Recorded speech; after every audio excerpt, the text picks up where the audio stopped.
everyone, I'm Tanaaz from foreverconscious.com, and this is your weekly energy forecast for the week of September 1st. We have a pretty big week coming up in the cosmic skies, a lot of cosmic shifts and changes. We really are greeted in the first part of September with that Virgo new moon. And this Virgo new moon really acts as a gateway into the rest of the month. It peaks on September 2nd, 3rd, that'll depend on your time zone. And it's sort of like our entrance point, this wave of fresh energy coming in, guiding us into what will be a very transformative next 2 months. September and October bring the heart of the eclipses. We're in eclipse season. When we think of eclipses, we always think of some sort of transformation or change happening in our lives. And these eclipses that we're having in September, October are connected to the eclipses we had back in March, April. So themes around that time, March, April, are likely to be revisited now in September, October, because these eclipses follow a cycle, a pattern.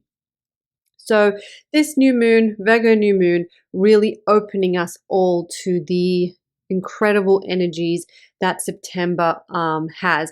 I have a monthly forecast for September up on foreverconscious.com. I strongly recommend you go and take a little look at it because September really has so much going on, so much energy to work with. Or you know what, don't look at it. Enjoy the ride, maybe stay out of the nitty gritty of it and just sort of embrace the energies that are on offer, whatever you feel, because September really is a big month. So this new moon holds a little bit of a mixed bag. There is some great grounding stability that comes in from that earthy Virgo energy, which I really think will be welcomed. If we think of Virgo, the virgin goddess, it reminds us that we are sovereign beings, that we have a well of wisdom, that we really are our own inner God, our inner resources, our inner wisdom, intuition, the answers that we need are in here. And that can feel frustrating at times, but through Virgo season, all of us can really start to build that muscle, leaning on your inner reserves, nourishing your body, treating yourself as the god or goddess of your life. Body is a temple, really nourishing and nurturing and listening to our inner wisdom because it's always speaking to us. It's just sometimes easier to listen to others or get lost in what we think we should be doing. This really is where we have our power. And that's what Virgo season reminds us of. And that's what this new moon will really be helping us to do, to lean in to our inner power. So something to remember. Saturn is also active under this new moon. Whenever we have Saturn involved, we can get a little bit of challenging energy. We can get sort of like those tough lessons that are annoying but bring so much growth and so much awakening and so much mastery. That is really Saturn, the Lord of Karma. It's annoying to kind of have to work through some of the lessons that it brings, but we always receive so much growth when we do. So with Saturn being active, there may be some challenges around this new moon. We may feel like we have to set boundaries, that we have to balance between our emotional side, which the moon can really bring out, with our more practical side, that's Saturn. We might feel a push-pull between the two. It may be hard for us to lean on one or the other. We may feel a little bit like we're caught between a rock and a hard place. We may feel a little stuck, or that we have the weight of the world on our shoulders, that we're dealing with something that just feels a little too heavy to hold. Well, all of that will pass. You can say to yourself, maybe the motto for our month can be, "This too shall pass," because it will pass. And when we get closer to that Pisces eclipse later in the month, we're going to get a little bit more answers. We're going to get a little more clarity. While new moons bring new energy and are typically a great time to plant seeds. And yes, we can still do that under this Virgo new moon. There's a lot of other energies involved that kind of are calling for patience. It's a slow start. There's stuff that needs to unfold first. So I would use this new moon to center yourself, bring yourself back into balance, really focus on that inner body is a temple and that inner strength, and then allow things to flow as they need to flow. Really step up, take responsibility for those hard lessons and challenges that come around. That's what Saturn, whenever we have trouble with Saturn energy, the key is responsibility. How can I step up and take responsibility?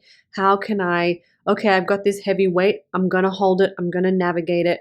Whatever's not my responsibility, I let go of. But what's mine to hold, I own. I take ownership of it. That's really how we can navigate this Saturn energy. Also this week, right after the new moon, we have Mars moving into Cancer. I normally wouldn't bring this up in the weekly forecast.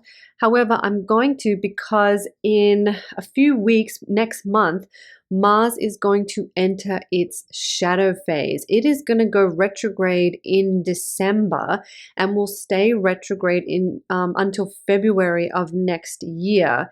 And then right after that, Venus will go retrograde, but that's next year's problem. So Mars is going to go retrograde in Leo, and it will make its way back into Cancer, where will just have entered this week. What does that mean? That means if you want to, and it may be too difficult with all the other cosmic energies going around, you may want to start to pay attention to themes and things that are coming up for you all through the month of September once Mars enters Cancer, which happens on the 3rd, I believe. No, the 4th. You can start to get clues as to what the Mars retrograde may be bringing for you. Mars retrograde touches on our energy levels, our feelings of stamina and strength, our physical body, a relationship with the masculine. All of that can be touched on. Our fears, what else? Our feelings of being able to step up into warrior mode, and that's not worry as in like worry, it's worry as in I'm a warrior. All of that can be themes that come up for us under a Mars retrograde. Mars retrograde really gets us to pay attention to where we're spending our energy, where we're giving our resources, how we're using our, energetic system to put out stuff into the world. Are we focusing on the right things? So all of that can be themes under a Mars retrograde, and with Mars entering Cancer, we can start to collect little clues as to what this big retrograde might be about for us. So pay attention once Mars enters Cancer, and then especially when Mars enters Leo, which will happen next month.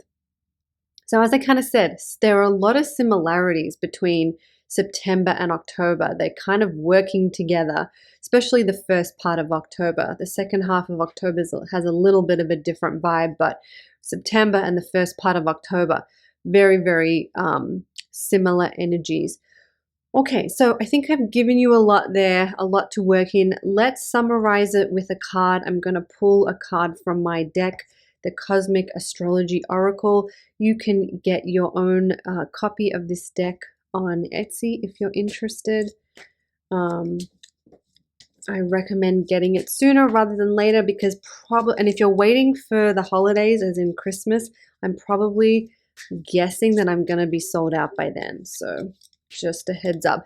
And I will not be ordering more for this year. I'll have to wait till next year. So just as an FYI. Okay. Ooh, Chiron. Did we get Chiron last week? I feel like we did, or the week before. Okay, Chiron, the wounded healer. It's interesting that Chiron comes up because something that I didn't mention is that it's making a trine to Mercury on September 3rd. I don't want to get too into the astrology of it, but basically it's interesting that it came up because Chiron is active in our skies this week. Chiron is the wounded healer, and it really reminds us to source wisdom and strength from our wounds. It also reminds us that the wounds that we have to navigate. So let's say with this new moon, right? Saturn's active, maybe it's stirring some wounds. The eclipses can be strong and powerful. That can stir some wounds.